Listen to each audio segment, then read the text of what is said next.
Any tragic situation you go through is only meant to take you deeper than the mind. And what's deeper than the mind is love, is faith, is hope, is trust, surrender, is meaning and purpose.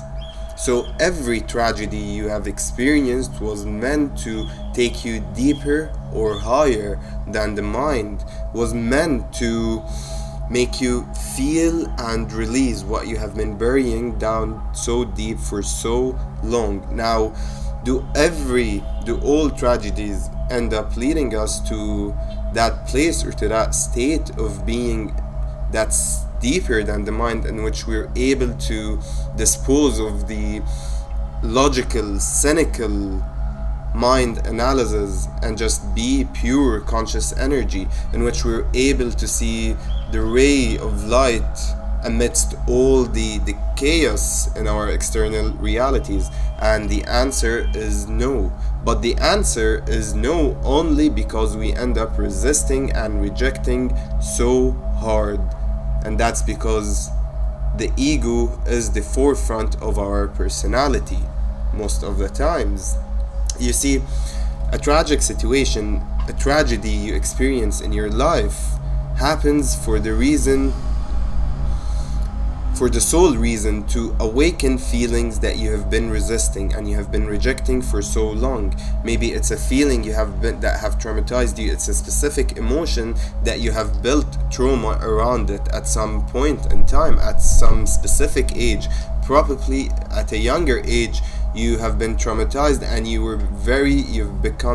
have developed a fear of feeling that specific emotion. You have developed so much discomfort around a specific emotion that you feel so averted to feeling that emotion. And it could even be the fear of fearing, it could be the fear of failure, it could be the fear of looking bad, it could be the fear of embarrassment, the fear of being too nice. You don't want to seem too nice. Every time you want to be emotional, you were traumatized whenever you were emotional, whenever you acted out on your feelings at a younger age. And then you built a trauma around, being nice or being emotional or acting too understanding. And so now you cope with the opposite. You cope with acting tough. You cope with shutting down your emotional system. You cope with shutting down your heart, with shutting up your heart. Or it's your fear of feeling. Just feeling, you don't want to feel. Your fear of humiliation, your fear of looking stupid, your fear of looking bad. It could be anything. And so whenever you're faced with a tragedy, with a tragic situation, it's meant to forge the path for you to feel those emotions and release them, to be at a safe space to find, in order for you to be available for the next stage in your life. Because at your higher self, in your alignment with your higher self, in your alignment with the universe, in your alignment with your true self, to be your most authentic self, you have to be available. You have to be open to feeling all sorts of things. You have to be open to feeling the things that you hated. Because there's nothing that could limit you in your higher self. And so it might be that now is your time to feel. Now is your time to feel and release, in order for you to be ready for your next phase, for the next phase in your life, in order for you to be ready to shift. And so what we end up doing most of the time is that we resist and we reject the experience. We reject the path that has been forged for us, in order for us to meet our most authentic self, in order for us to find our most authentic self through this tragic situation.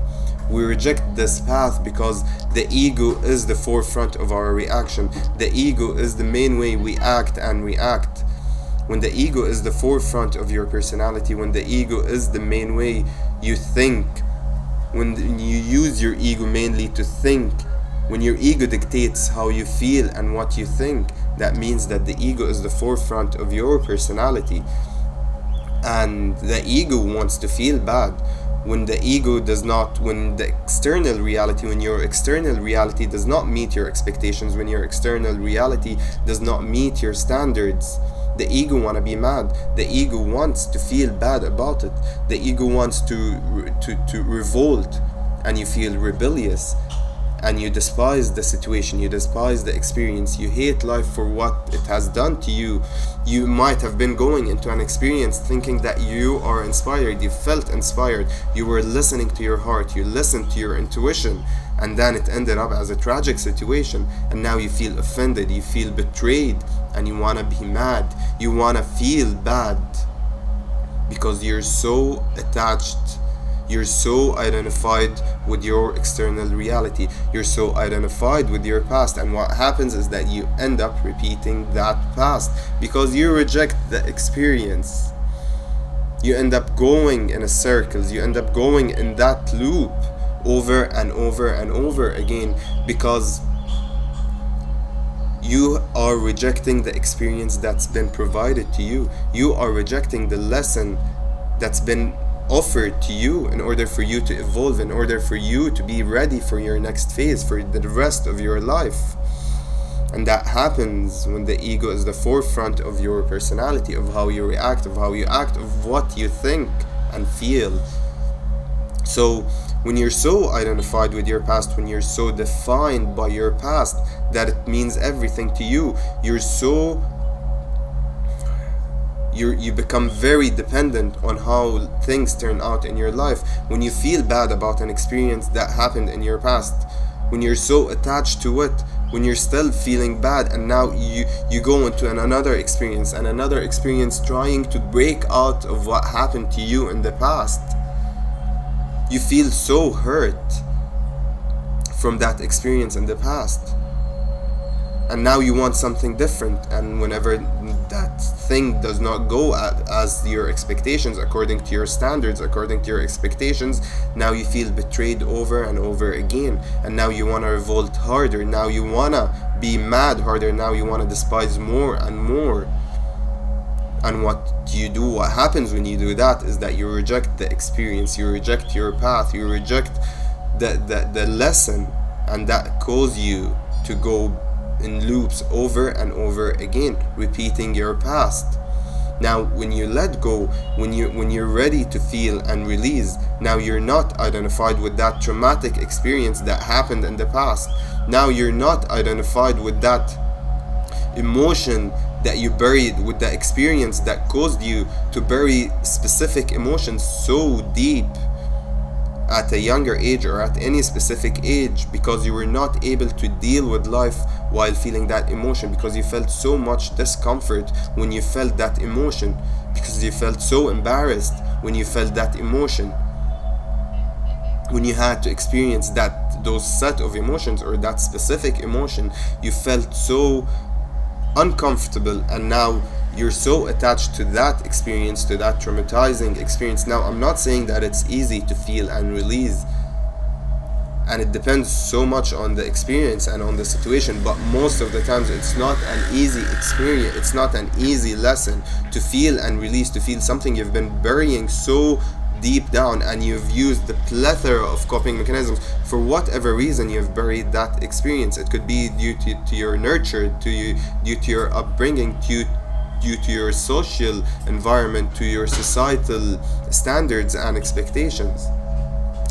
For whatever reason that caused you to bury those emotions so deep and use the plethora of coping mechanisms in order for you to be able to deal with life, to go on living, and to be able to feel safe and to survive. We resort to coping mechanisms, to high intensity pleasure activities, to high release dopamine activities, for example, to whatever coping mechanism that was. Maybe it's just being the opposite, if you to act so tough, to act so closed up, that you're so cold, and now you're blocking so many blessings from entering your life. You're blocking so many opportunities and possibilities from coming into your life by doing that. And so now every time you are identifying with your past. Every time you feel defined by your past, you reject the experience whenever it pops out again, and that causes that tragic situation, that tragic experience to keep repeating, to keep going in circles, to keep looping over and over again. And you're unable to break through it, you're unable to overcome it, you're unable to go beyond it, you're unable to be taken deeper than the mind or higher than the mind. You're rejecting, you're refusing to be at a place, at a state of being in which you dispose of your intellectuality, of your cynicism, of your logical thinking, of analyzing, trying to breaking everything into bits and pieces, to force your way through a specific direction, towards a specific direction, while the experience, that tragic situation, is trying to take you towards another direction. But you keep sticking to your own standards, you keep sticking to your own expectations, and you identify with your ego, you identify with your past, and you refuse to be taken beyond the mind, to heart, to the pure energy, to pure consciousness, in which you're able to love regardless of your external environment, your external reality, in which you're able to have faith, in which you're very hopeful, although your external reality might seem very dark or very hopeless. An experience of surrender. You refuse to surrender to what is, and by doing that, it means that you are refusing the experience, you are refusing the lesson it offers, you are refusing the privilege, the opportunity you're getting. And that means that tragic situation will have to leave at some point and come back around with the same lesson through a different experience, but another tragic experience, to give you the same lesson, to let go of control, to be hopeful, to trust, to find your meaning, to be purposeful, to be meaningful, to be mindful, and to just let things be, to let go of your obsession of trying to control everything, of trying to dictate your future, of trying to be in control. Otherwise you feel threatened, otherwise you feel as if your survival is threatened when you're not in control of all of the bits and pieces, of the details of everything. And that's what tragic situations are for. But what we end up doing is that we reject them when the ego is the forefront of your reaction, when the ego is the forefront of your personality. You reject the experience, it means you reject the lesson, it means you don't want to feel and release those past buried emotions, the emotions that you have buried deep down for so long because they traumatized you. You refuse to feel them, and it's better when you feel them on your own accord rather than being forced over and over again. And it's not easy to feel them and release them, like I said, because while you might think that you are feeling them through the experience, you might feel frustrated through that tragic experience, you might feel as if you are feeling all of those mixed emotions, and you might be thinking that those are the emotions that you rejected for so long, but rather those are just the emotions that you are feeling due to rejecting the experience as it is. Now this is just the sadness, this is just your refusal, this is just your feeling of being betrayed by life, and you're feeling mad, you're despising, you're feeling hatred towards that experience. Those are the emotions, but rather they are trying to take you towards a different set of emotions. For example, it is to be safe, to feel safe while you look stupid. It is to feel safe while you look nice. It is to be, it's trying to take you towards, letting you feel free, although you might feel, that the experience might be humiliating to you. To feel that emotion, yet be free while feeling it, yet be safe, yet feel confident, although the experience is causing you to feel those emotions that have made you feel so much discomfort, that have made you feel so embarrassed, that have made you feel so unsafe. It's leading you to those set of emotions. And so it's sometimes, more often than not, it is very subtle, and you have to feel all of those. So all that you have to do is just be open for the experience, is just let go of control and let yourself be, let the experience take its path, take its course, and it's going to forge you a path towards your new self, towards your higher self, towards the newer experiences, towards more refined, better experiences that suit your alignment. But you just have to let go of some things and adopt new things on your path through that journey.